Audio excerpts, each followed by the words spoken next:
Assalamualaikum warahmatullahi wabarakatuh. Kembali lagi dengan saya, Rizky Febianto, dalam segmen kisah misteri pendaki. Pada video kali ini, saya mempunyai narasumber yang kejadian mistisnya tentunya di saat mendaki gunung. Di samping saya sudah ada narasumber, mungkin bisa memperkenalkan diri.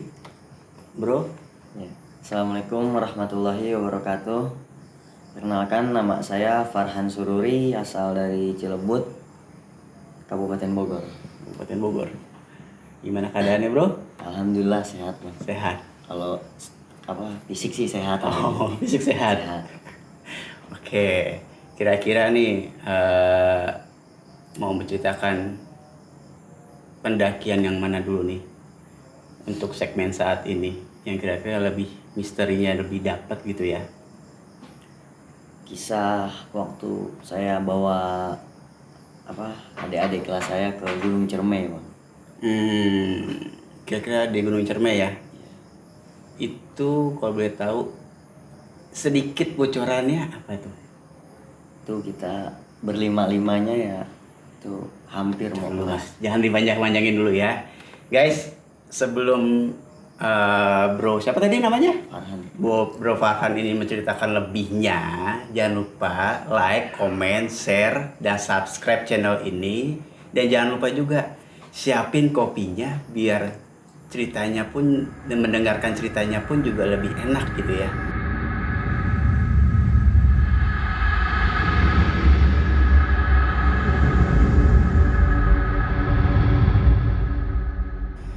Oke, kalau begitu Bro Farhan boleh cerita lagi Bro Farhan kelanjutan ceritanya dari awal sampai akhirnya di Gunung Ciremai itu. Jadi waktu itu saya sama rekan-rekan adik-adik kelas saya tuh naik ke Gunung Ciremai, Bang. Gunung Ciremai itu tepatnya pada hari Sabtu kita berangkat dari Bogor. Itu kita lewat jalur Palutungan. Pertama tuh saya mau bawa mereka lewat Linggarjati. Oke. Tapi dengan hal lain yang masih saya pikirkan gitu kan. Mereka baru pertama ke Gunung Ciremai, tapi pernah saya bawa ke Gunung Slamet. Tapi saya paham dan saya tahu nggak bisa kita menyamakan gunung itu lebih dari tingginya. Gitu. Emang kalau untuk tinggi kan tinggian Slamet ya, Bang ya. Iya. Kalau Ciremai kan masih 3.000 bawah, kalau dia kan 3.400. Akhirnya saya mutusin buat naik ke Gunung Ciremai lewat Palutungan. Kita start tuh dari hari Sabtu itu Ba'da Isya, Bang. Ba'da Isya. Pakai motor kita ke Kuningan ya. Cirebon. Pakai motor. Itu di perjalanan sih belum terlalu ini, Bang. Belum terlalu ngerasa ada yang beda, ada yang janggal gitu kan.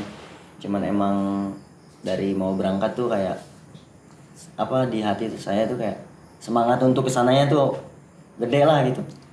Saya juga pengen bawa mereka biar tahu gitu kan Ciremai itu kayak gini gitu. Kira singkat cerita saya sampai di base camp itu subuh, Bang. Mau azan subuh tuh. Mau azan subuh sampai base camp karena posisi belum tidur kan, habis bawa motor. Saya suruh anak-anak tuh tidur dulu, istirahat. Itu tim-tim yang lain saat itu yang ada naik bareng saya tuh mereka udah pada packing, Bang. Udah pada packing. Saya masih santai aja baru dateng kan, capek, nggak mikir. Yang penting berangkat selamat, pulang selamat lah kan ya. Puncak bukan tujuan utama. Ya akhirnya anak-anak tidur, habis sholat subuh, saya bangunin lah jam 8. Bangun kata saya. Prepare packing. Saya ngurusi maksi dulu kan. Ngurusi maksi sama pihak base camp. Nah, habis itu si maksi kelar, tes kesehatan dulu kan. Cek darah, surat sehat lah intinya kan. Ini layak apa enggak untuk naik ke gunung. Alhamdulillah beres semua. Cuman ada satu adik kelas saya ini si Cimet, dia tensinya agak tinggi, Bang. Tensi darahnya agak tinggi. Nggak tahu dia lagi kesel sama orang kan ya. Tensi darahnya naik. Ya akhirnya tetap diizinin gitu kan. Tetap diizinin. Dan rombongan saya ini rombongan terakhir yang naik, yang trek ke atas, Bang. Jadi 5 rombongan yang udah pada datang duluan itu mereka udah pada naik duluan. Oh. Nah saya ini rombongan terakhir, Ah. iya rombongan terakhir yang naik hari itu kan. Karena jam 10 itu udah ditutup di Ciremai itu. Jam 10 udah nggak bisa pendakian. Regis pun udah ditutup. Mau nggak mau ya kurang tahu juga sih, yang saya tahu kayak gitu kan. Ah. Saya naik, nah di perjalanan ini belum ada kendala apa-apa bang. Sampai di pos 1 kan di Gapura Palutungan kita sempet foto-foto dulu, terus di pos 1, pos 2, pos 3 itu belum ngerasain apa-apa. Sampai di pos 3 pun kita masih bisa berhenti, istirahat. Kata saya nyemil dulu deh, nyemil. Udah nyemil tuh ada ranger baru turun, kayak guide gitulah. Iya. Ranger baru turun, di situ masih ketawa-tawa, bahkan masih sempat bikin video di situ kan. Maksudnya kayak masih ke bawah suasana asik nih gitu kan, kita perjalanan di alam. Nah, begitu singkat cerita pas sampai di pos 5 itu mau tanjakan Asoy. Itu istirahat. Nah, di situ ada balai, Bang. Kayak saung gitu kan. Nah, saya istirahat di situ. Nah, adik kelas saya ini udah mulai ngerasa satu orang si Cimet. Dia bilang, "Bang, pegel." Namanya naik gunung kan, kata saya pegel. Dipijitin lah sama si Bontot, sama adik kelas yang paling bawahnya lagi, sama si Pari dipijitin. Nah situ kita masih ketawa-tawa bang. Bahkan kan banyak tuh yang itu kan posisinya saya naik tuh berarti hari Minggu ya. Iya. Saya berangkat Sabtu nyampe Minggu. Nah itu kan pas weekendnya ini Sabtu itu banyak yang turun. Nah di situ banyak ya pendaki yang pada bawa pasangan. Nah, di situ saya masih sempat ngeledekin, cewek aja pada kuat, lu nggak kuat sampai puncak mau parah lu, payah kata saya gitu kan. Nah sampai ledek juga kan. Gimana itu yang lain pada bawa cewek lu bawa batang semua gitu kan bang. Ya masih asik lah pokoknya di situ kita masih asik. Saya bilang udah yuk lanjut ke pos 6 Pesanggrahan biar cepet-cepet buka tenda, saya bilang buka tenda biar bisa masak makan istirahat besok samin. Nggak ada kendala apa-apa saya bilang. Akhirnya pas saya habis naik tanjakan Asoy, habis tanjakan Asoy di tikungan begini kan masih ada kayak pohon apa rumput yang benar-benar agak rapat ya bang. Nah, saya tahan lu buang air kecil bang di situ. Saya buang air kecil. Sebenarnya saya sadar sih agak lupa tuh pas sudah saya selesai buang air kecil itu kan. Yang saya tahu, yang saya dengar juga dan emang baru pertama kali ya saya ngerasainnya juga. Ketika di Ciremai saya buang air kecil tuh kan katanya nggak boleh nyentuh tanah langsung. Jadi minimal harus ada perantaranya kayak kena rumput dulu. Jadi nggak boleh langsung ke buminya gitu. Entah mungkin menurut dia itu ngotorin tempat dia gitu kan. Kira di pertengahan antara pos 5 dan pos 6 ini adik kelas saya drop bang. Drop, dia istirahat, bang bentar nggak kuat dia bilang. Nah, saya pertama belum mikir apa-apa kan. Saya bilang gini, Met, lu istirahatnya dulu, carry lu sini gue bawain. Saya gitu. Kayak saya bawain tuh carry lah. Saya bawain carry-nya, saya belum berpikir aneh-aneh. Saya jalan ke pos 6. Nah di pertengahan itu tiba-tiba kuping saya dengung. Peng ya. Kuping kanan kiri itu dengung. Kayak gimana sih? Kadang ada orang ngomong kalau lagi ada yang ngomongin ya kayak gitu. Cuman ini kanan kiri kan biasanya kita sebelah. Ini kita kanan kiri itu saya ngerasa dengung. Saya berpikir wah kayaknya ada yang gak beres. Karena sebelumnya ketika saya naik kalau udah kuping dengung pasti ada sesuatu bang. Entah sesuatu yang belum saya tahu lah, pasti itu bakal ada sesuatu. Itu kayak udah kasih tanda gitu. Tandanya ya. Nggak lama saya jalan lagi sedikit angin depan muka saya. Terus lewat itu. Apalagi nih saya bilang. Saya masih diam, saya pikir udahlah, pikir positive thinking aja kan, nggak pengen berpikir gimana karena saya bawa orang juga di situ kan posisi. Akhirnya saya lanjut sampai Pesanggrahan. Itu udah ada beberapa tim yang udah ngediriin tenda. Nah pikir saya datang naruh keril, saya mau turun lagi jemput nih anak-anak. Saya bilang taruh dah nyebat dulu. Saya ngerokok dulu sebatang, rokok tinggal setengah, nggak lama naik bang rombongan saya 4 orang ini. Adik-adik saya 4 nih naik. Begitu dia naik, saya bilang oh udah aman kan. Akhirnya saya bilang nyari lapak dulu nih buat pasang tenda biar nggak kena bagas. Soalnya kan di Ciremai bagasnya itu agak lumayan galak lah, suka nyuri-nyuri makanan di tenda gitu. Nah nggak lama lagi pada masang tenda, adik kelas saya ngomong, bang parah bang. Parah kenapa? Saya tanya dong. Tadi si Cimet tidur, pas bangun kayak orang kesurupan. Pas bangun kayak orang surupan, dia tidur. Hah? Dia tidur kan karena emang nggak kuat pertama Iya. kan ngomongnya. Dia bangun tuh kayak orang kesurupan bang. Tidur, bangun tuh loncat, jalan, teman-teman yang di belakang tuh ngomong nggak dihirauin. Dia jalan-jalan aja. Jalan sendiri gitu aja. Jalan sendiri. Bang pelan-pelan, bukan tadi sakit kata adik kelas saya gitu.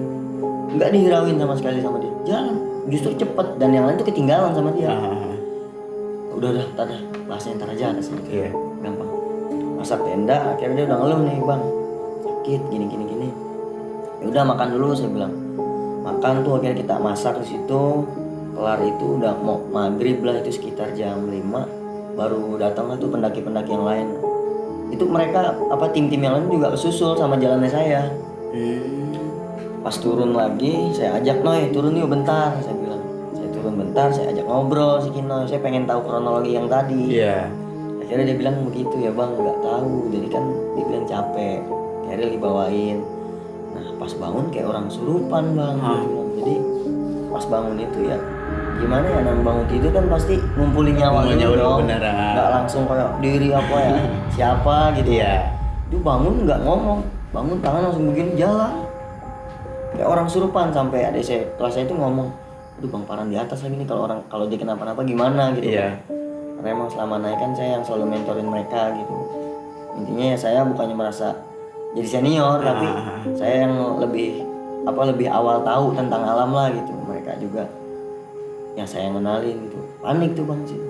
Saya bilang udah nggak apa-apa, tenang aja.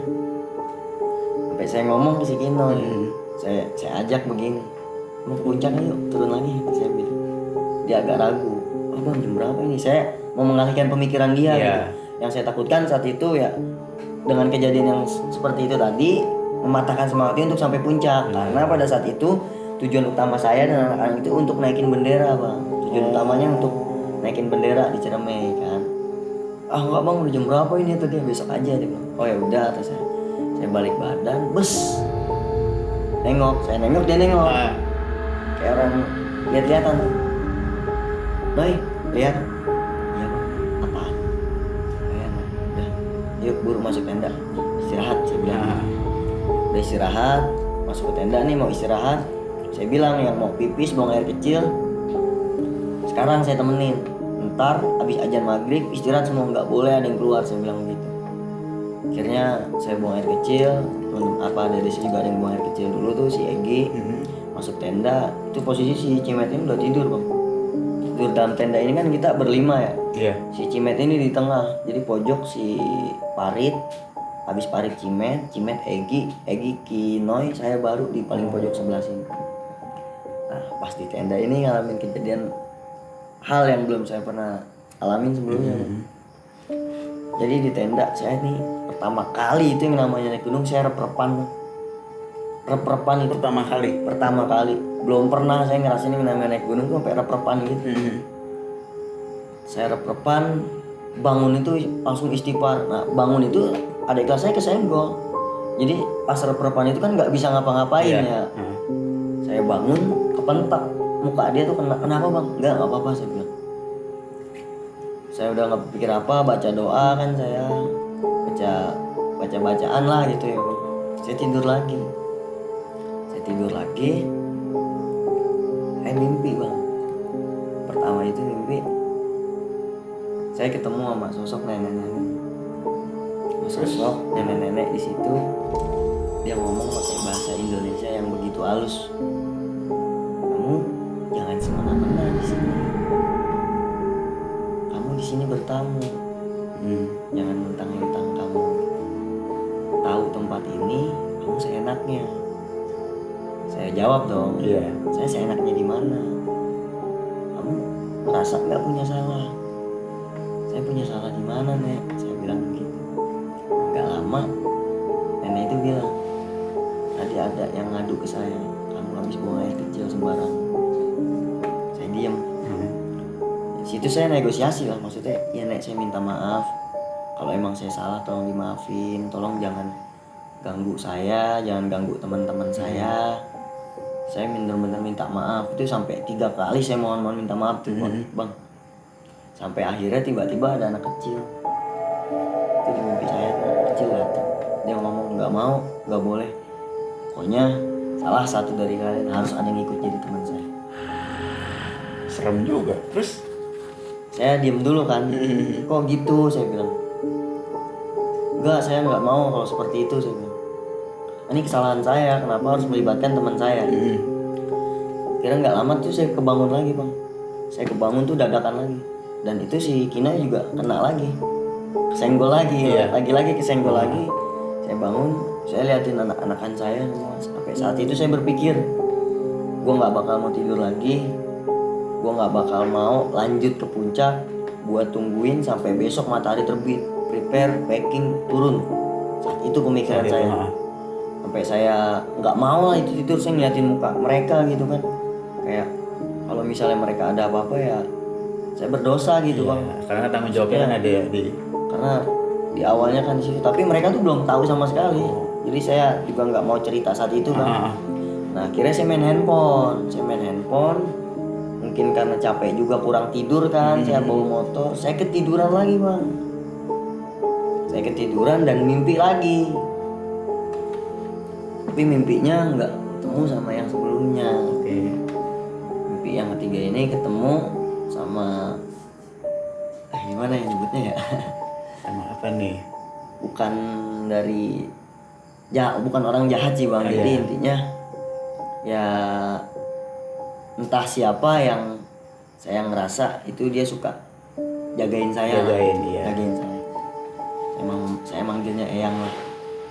Jadi mimpi ketemu sama itu, Eyang tuh bilang, udah tenang aja, aman pokoknya sama Eyang, tenang aman, ngomong gitu ya. Saya situ ngejelasin kan ya Eyang, maksudnya kalau maaf ya, takutnya nanti ada yang berpikir gimana. Jadi sosok Eyang ini, beliau ini yang sering hadir di mimpi saya.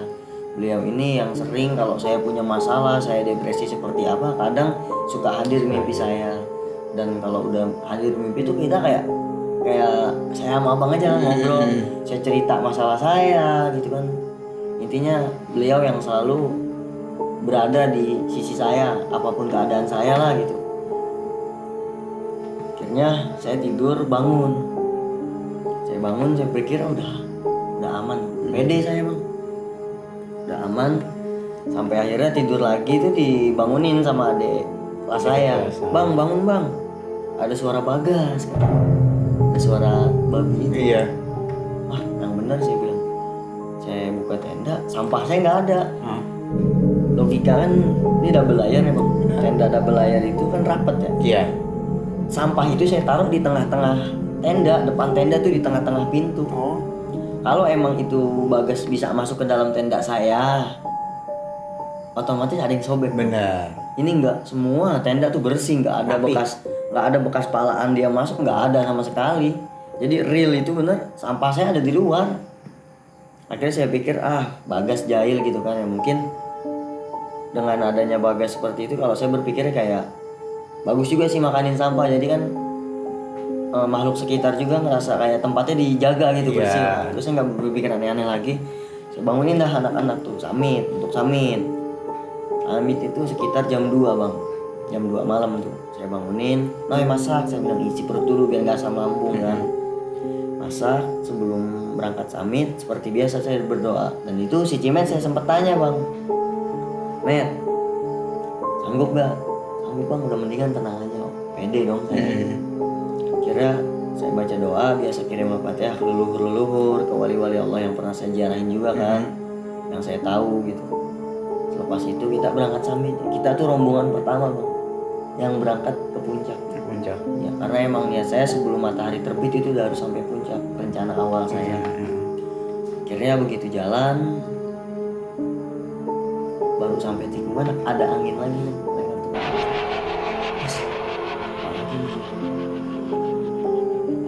Masih saya hirauin ya. Jalan begitu mau sampai di pos 7 itu kan dia agak muter begini ya bang. Nah si Cimet itu udah ngeluh, bang sakit dia bilang. Bisa men, udah tenang saya bilang. Jadi sampai pos 7 nih lama bang kita berhenti karena keadaan dia tuh nggak kuat. Dan situ ya entah kenapa penglihatan tuh kayak dibuka semua bang. Saya ngelihat itu ya dari bawah banyak yang ngikutin bang. maaf ya kayak dari sosok nenek-nenek itu yang di mimpi saya itu jelas banget. Anak kecil itu ya tawa-tawa di belakang tuh emang banyak orang-orang yang nggak pernah saya temuin lah bang. Saya nggak paham pakaiannya pun kayak emang pakai pakaian orang lama lah gitu.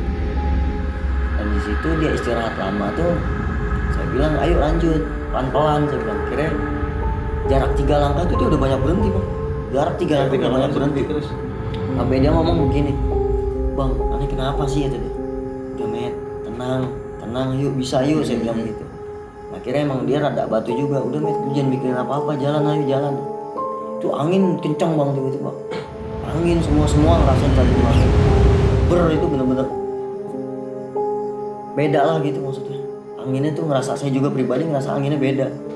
Akhirnya sampai situ adik kelas saya ini ngedenger ada yang manggil dari belakang. Gitu ada yang manggil dari belakang, disautin dong. Saya bilang coba tungguin, kalau emang pendaki tungguin, saya bilang. Itu sampai sekitar sambil nungguin si cewek sakit ini 15 menit nggak ada itu yang sampai cahaya apa, itu cuma ada suara orang yang manggil dari bawah. Akhirnya si Egi tiba-tiba ngeliat ke atas, ada orang gitu bang di atas, kayak ada sosok yang lagi mantau kita lah gitu. Bang itu ada ini, saya bilang udah biarin gitu, karena emang saya tahu yang hadir di mimpi saya yang ketiga ini itu di depan saya. Hadir semua ya? Enggak, itu yang di mimpi ketiga itu di depan saya. Yang mimpi keduanya ada di bawah. Jadi itu posisi di situ saya kayak lagi diarak. Benar-benar saya kayak lagi diarak buat sampai ke puncak. Saya nggak tahu tujuannya seperti apa kan. Benar-benar lagi diarak. Sampai jalan yang bis istirahat itu saya bilang jalan lagi men.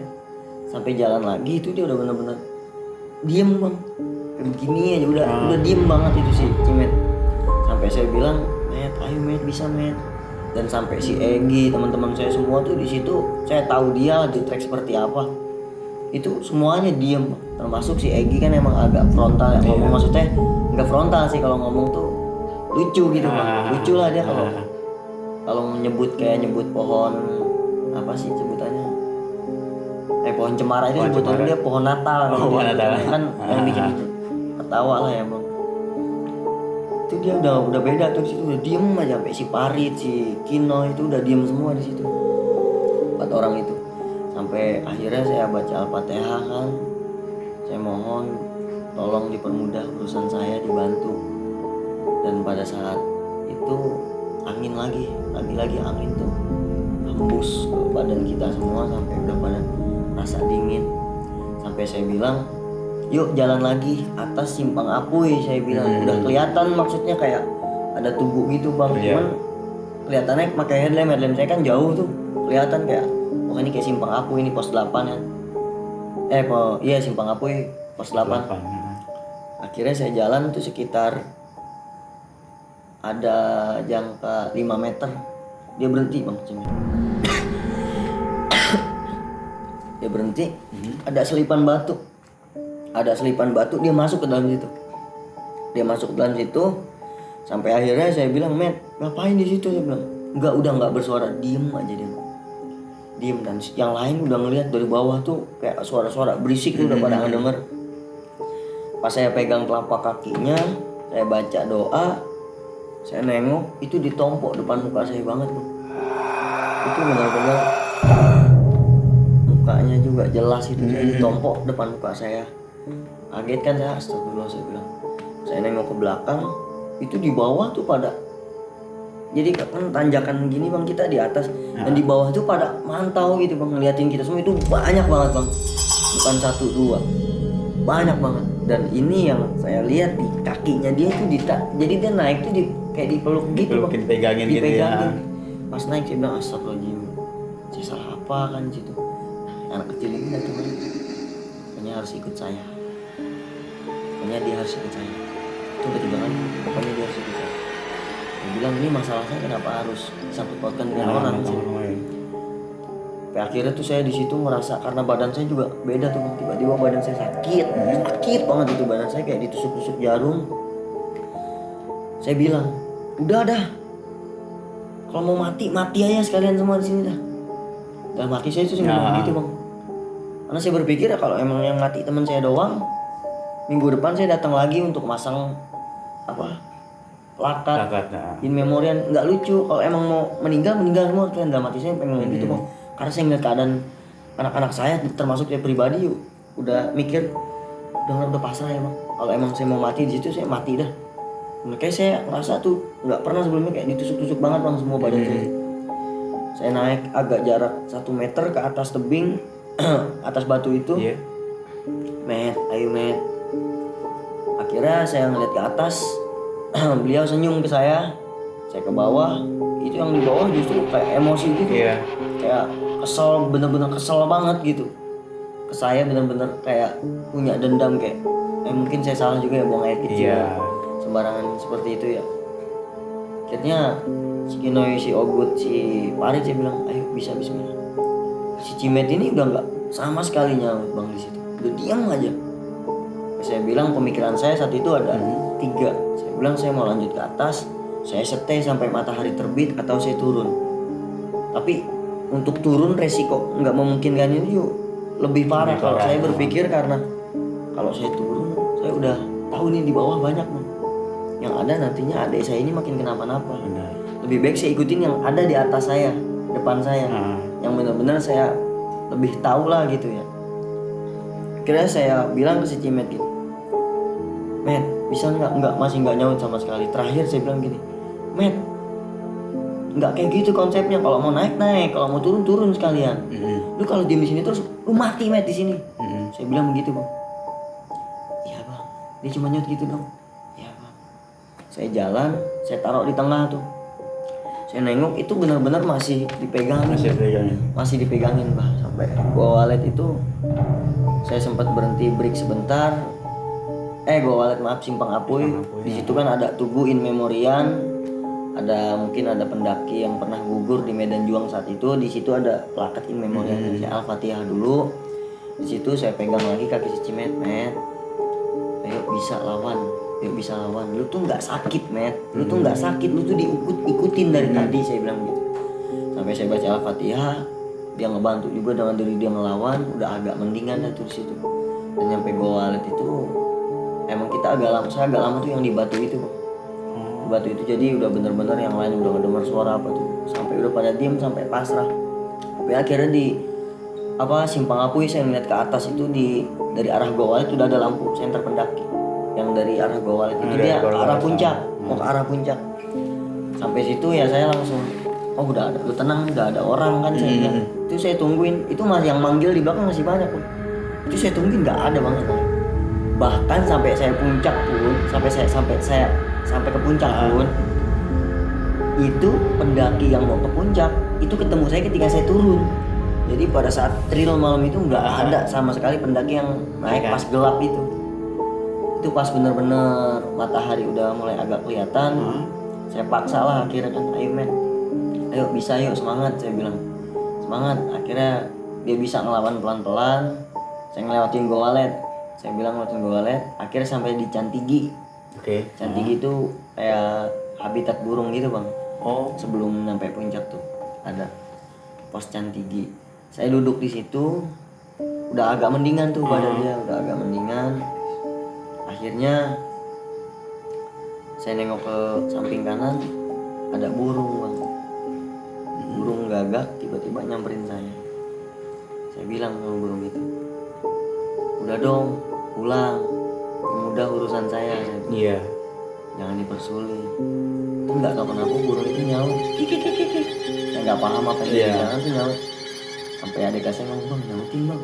Saya diem aja saya. Akhirnya nyampe Cantigi jangan lama, udah naikin bendera, turun dah. Saya bilang yang penting sampai puncak dulu. Saya jalan pelan-pelan, itu kaki dia udah mulai agak mendingan tuh. Kaki dia udah mulai agak mendingan karena sebelum nyampe Cantigi juga saya pegang kakinya, saya usap-usap. Jalan lagi ke atas, sampai di puncak, itu angin gedenya seada-adanya. Angin itu benar-benar bukan main gitu.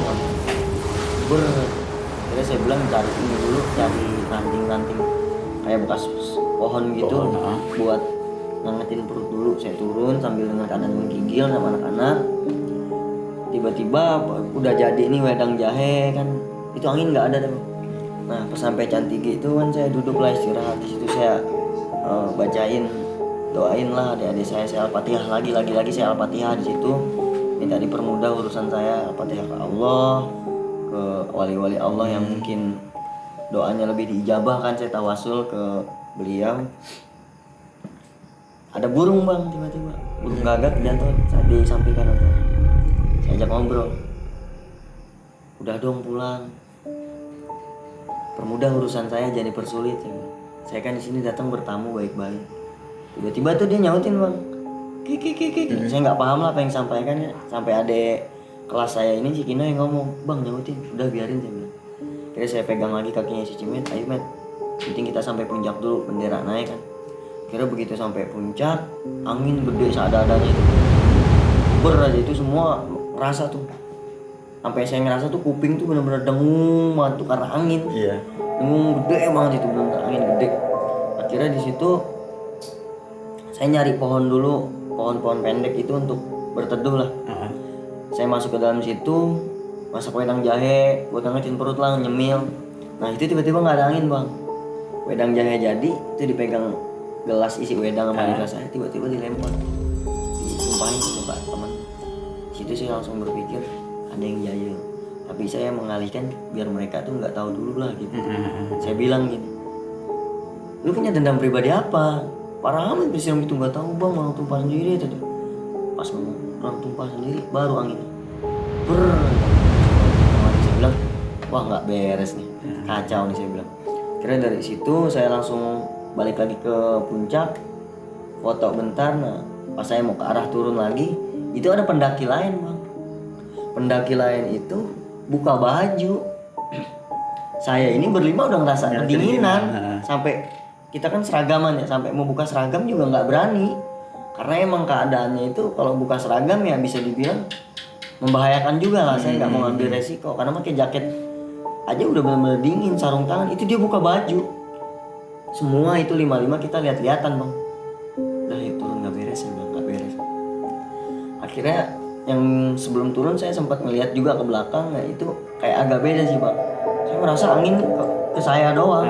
Itu pendaki yang itu kan dia gondrong ya. Iya. Itu rambutnya terbang juga enggak bang. Diem aja gitu aja. Diem aja udah.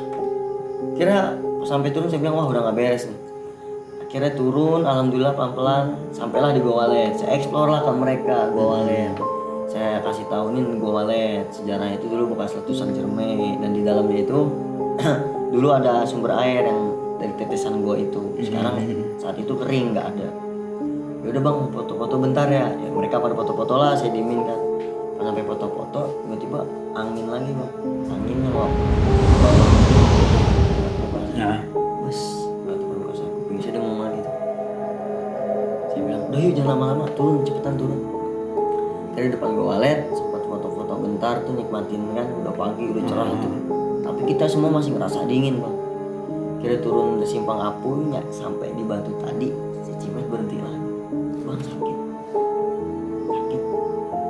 Tempat kejadian yang sebelumnya itu yang dia mau merasa, yang merasa mau mati itu. Saya bilang karena keadaan cerah, mata saya itu udah ngeblur, udah nggak bisa ngelihat yang maksudnya nggak kelihatan lah gitu bang.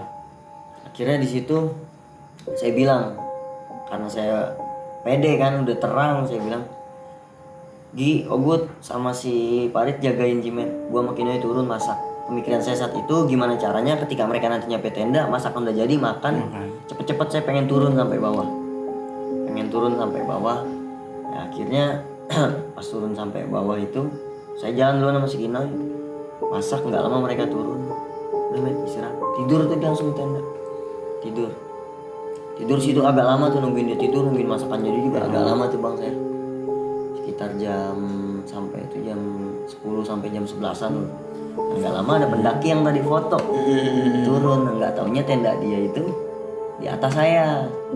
Saya samperin dong, saya ajak ngobrol, bang tadi foto di puncak nggak dingin sih kok baju gitu?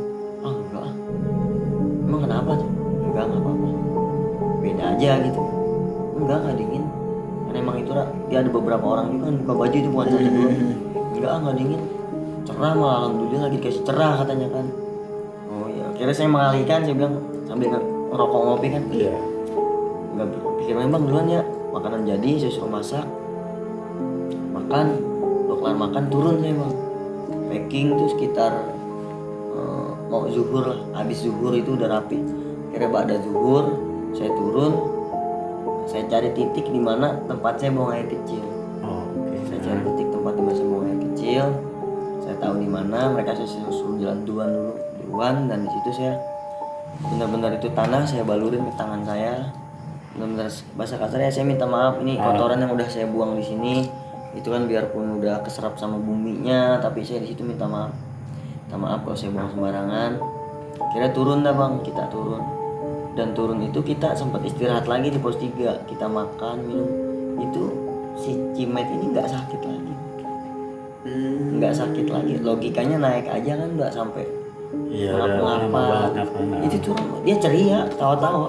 Pas turun tuh benar-benar ketawa, sampai diledekin tuh sama adik kelas. Tas malam aja pas berangkat aja udah kayak mau orang kesurupan, berangkat udah mau mati. Apaan sih, dia mengalihkan terus, apaan sih. Udah akhirnya singkat cerita sampai base camp itu malah dia ngajak naik lagi bang, si Cimet itu. Kita udah santai nih sampai base camp itu sekitar ba'da asyar, sekitar jam 3 jam 4. Dia tuh ngajak lagi, ayo cuma naik lagi yuk. Ngomong begitu. Saya, Met lu udah apa jangan begitu, saya bilang. Kira saya nggak mau cerita saat itu. Begitu saya pulang ke Bogor, akhirnya saya baru ceritakan lah ke mereka, dan di situ si Cimet pun mengakui, nggak tahu bang emang beda, masa badan tuh nggak pegel sebenarnya, buat melangkah aja berat. Akhirnya saya ceritain ke semua kronologinya seperti apa. Ya sebenarnya yang salah gua buang air kecil sembarangan, tapi orang yang nggak suka itu mau terbuang nggak bisa.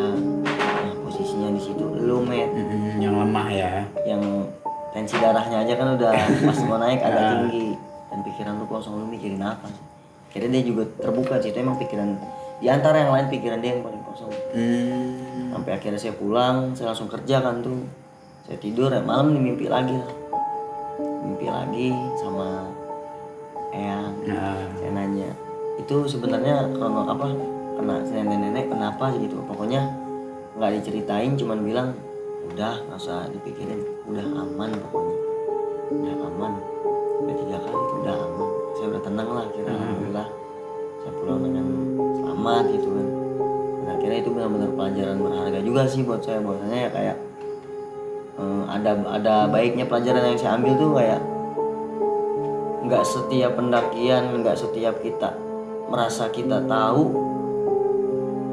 kita tuh bisa seenaknya gitu. Kayak kita tahu tapi belum tentu apa yang kita tahu ini benar gitu bang. Kayak kita tahu oh tenang aman begini, tapi kan kita nggak tahu orang-orang yang nggak suka apa yang seperti apa yang kita nggak tahu. Ya intinya sih saat itu yang saya ambil, saya ngingetin ke anak-anak juga tuh, ke adik-adik saya nasihat di luar cerita di situ ya. Saya ngingetin ke mereka abis kejadian itu tuh kayak bahwasanya kita nggak boleh percaya sama hal-hal seperti itu, tapi kita tuh cuman yakin bahwasanya kita hidup di dunia ini bukan cuman kita gitu. Dan yang kedua juga saya ingetin ke mereka lagi bahwasanya di tempat manapun ya tetap attitude, tata krama yang harus dijaga, senyum, sopan, salamnya itu yang harus dijaga di manapun tempat lah gitu. Jangan menginjakan kaki tanpa salam gitu kalau bisa. Mereka pun akhirnya mereka semua tuh di situ sadar gitu bahwasanya apa yang mereka alamin saat itu tuh ya mungkin di luar logika, tapi mereka ngerasain sendiri gitu bang. Itu ya benar-benar pelajaran berharga juga buat mereka, terutama buat saya pribadi juga gitu kan. Sampai ya jadi saya flashback ke belakang-belakangnya juga gitu. Emang sempat ada kejadian, tapi untuk masalah sampai direp-rep baru saat itu ya. Nah kurang lebihnya juga saya mau nanya nih. Nah selama si Cimet ini dia naik, kan sempet dia tuh tidur ya. Iya. Dia tidur, terus bangun tanpa kayak nggak sadar ya, tanpa dia ibaratnya ya kayak model kesurupan gitu. Dia tuh jalan sendiri apa jalan gimana? Sendiri bang. Jalan sendiri, maksudnya kan takutnya kan dia jalan sendiri turun atau dia naik ke atas sendiri atau gimana? Itu kan posisi mau ke camp area, mau ke atas. Itu dia lagi tidur, bangun langsung jalan sendirian. Itu yang lain pun ngejar mereka. ngejar mereka bang, pelan-pelan lu jalan.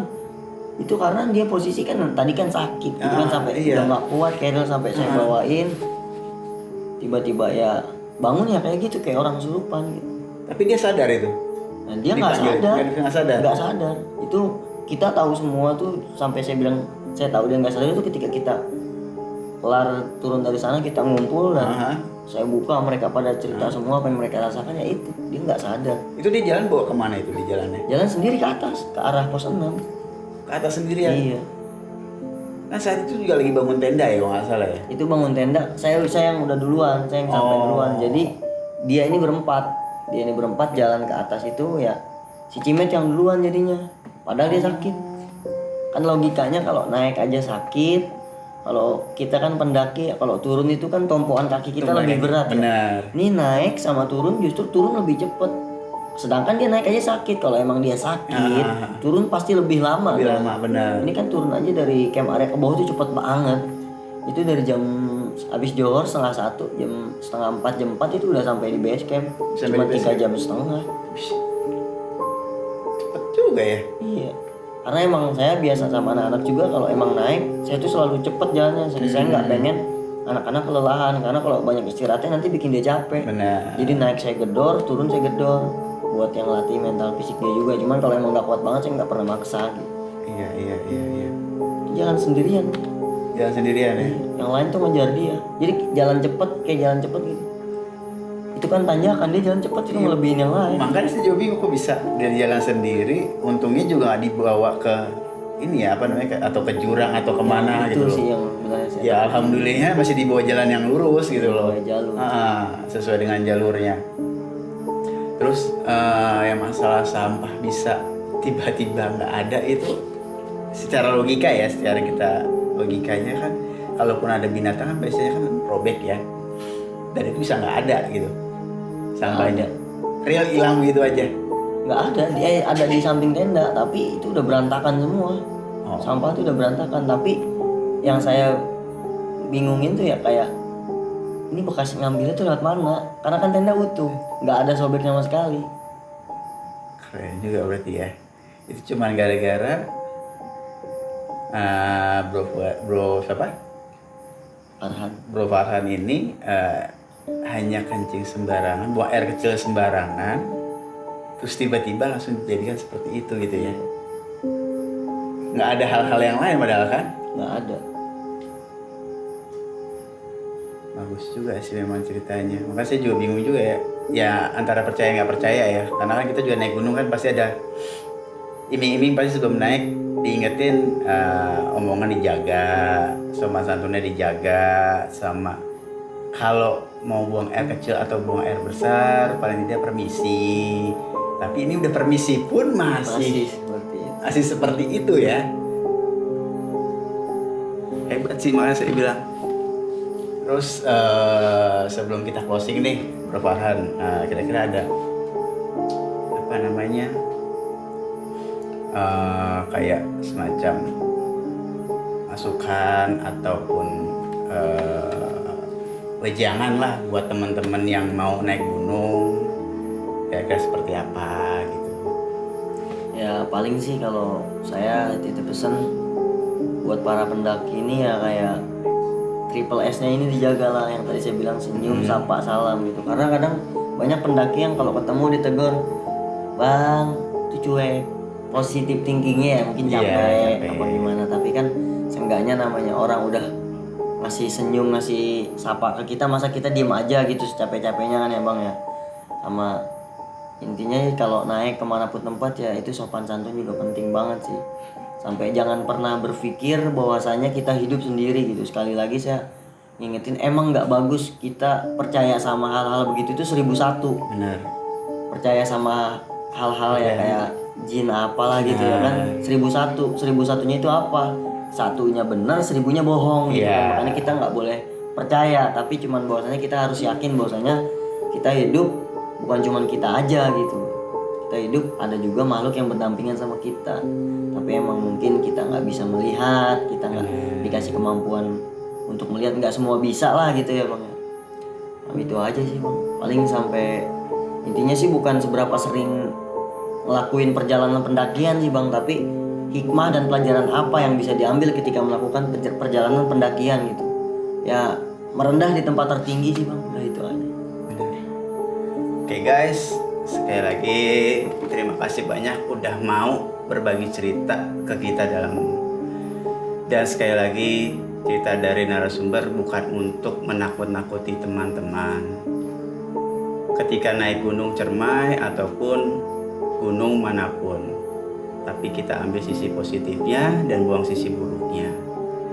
Dimanapun kita berada, tidak sebaiknya kita menyombongkan diri kita, tetapi kita lebih menunduk daripada bagaikan padi semakin tinggi dan dia pun semakin tunduk.